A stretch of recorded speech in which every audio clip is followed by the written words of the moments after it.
part d'un article de Haaretz. Haaretz, c'est un quotidien israélien sérieux.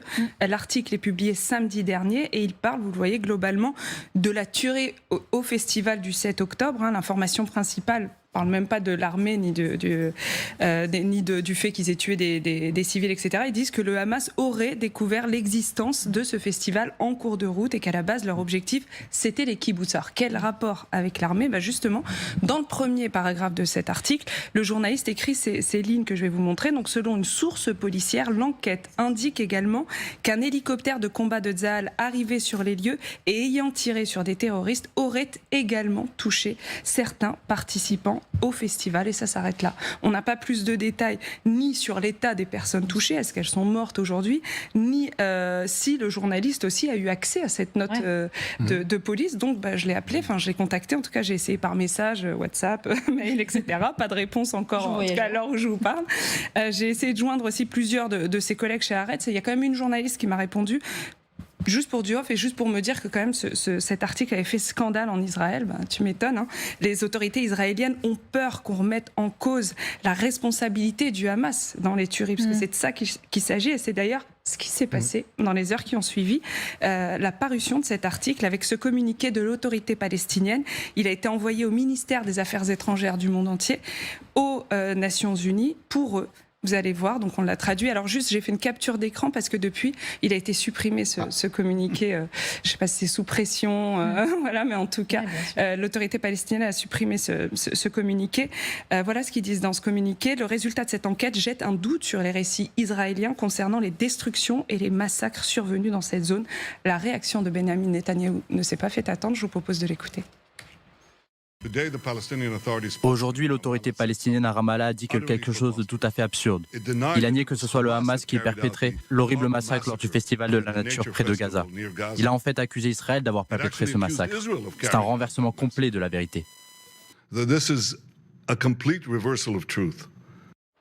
Voilà, alors j'ai contacté aussi les porte-paroles de la police israélienne, parce que c'est quand même eux, la source de Haaretz. J'ai eu un porte-parole à Jérusalem, et lui aussi me dit, alors il a exactement le même discours que Benyamin Netanyahou, leur enquête se focalise sur le travail de la police, il dément complètement ce qui est dit dans Haaretz. Voilà la réponse officielle qui est d'ailleurs donnée à tous les médias. Contrairement à la publication, l'enquête policière ne fait pas référence à l'activité des forces de Tsahal, et par conséquent, aucune indication n'a été donnée sur un quelconque préjudice causé aux civils par une activité israélienne, donc il dément clairement. Bon, c'est écrit journalistique. Samira, est-ce qu'il y a d'autres preuves pouvant impliquer Tsahal ?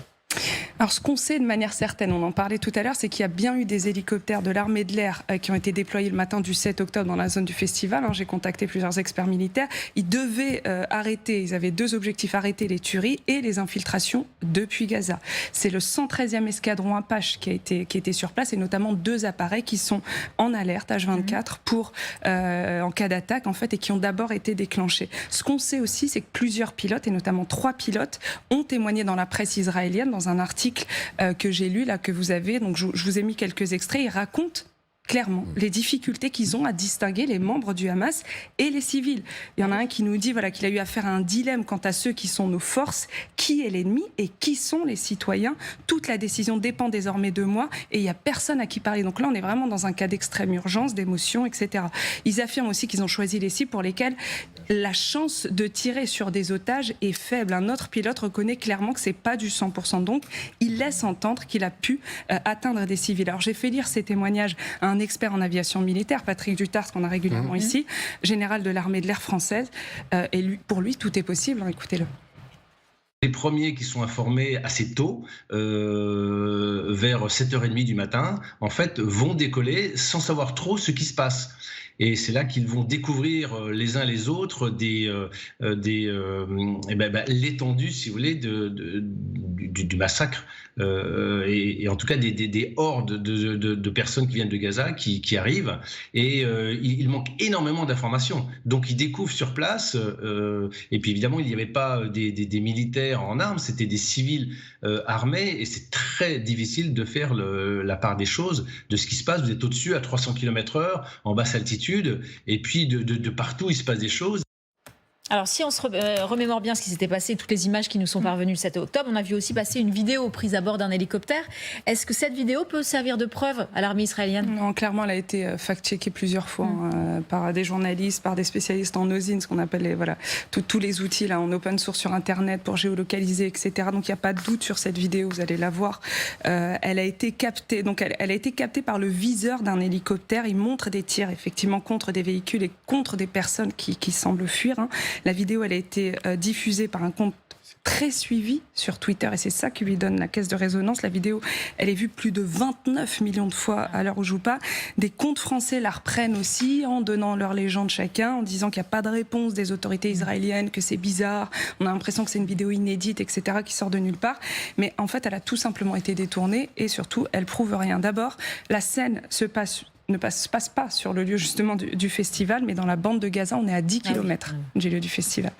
Deuxièmement, il n'y a rien d'inédit ni de secret dans cette vidéo, parce qu'elle a été publiée par Tzahal le 9 octobre. Donc rien de secret.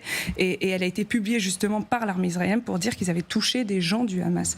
Donc rien à voir avec ce dont je vous parlais tout à l'heure sur le festival et sur les accusations qui portent sur l'armée. Le problème, Samira, et vous le dénoncez tous les jeudis, vous êtes là pour ça, c'est vrai ou fausse, cette vidéo a été largement relayée et on s'en doute sur des comptes pro-Hamas. C'est du pain béni en tout cas. C'est sûr que ce narratif, il va à l'encontre de tout ce qu'on entend depuis le 7 octobre. Et c'est pas une surprise. C'est d'ailleurs l'agence de presse du Hamas, Al-Quds, qui relaye l'information en premier. Elle est suivie ensuite par des comptes sur les réseaux sociaux francophones et pas que. On en a retrouvé plein. Le but, c'est tout simplement de nier le rôle du mouvement Hamas dans le massacre du 7 octobre, pourtant qui a été largement documenté. En tout cas, on en parle depuis le 7 octobre. Et le Hamas continue de démentir avoir ciblé des civils lors de cette journée-là. Tzahal ou le Hamas? Le Hamas. Le Hamas. Voilà, le Hamas dément. Les deux démentent finalement. Voilà. Alors,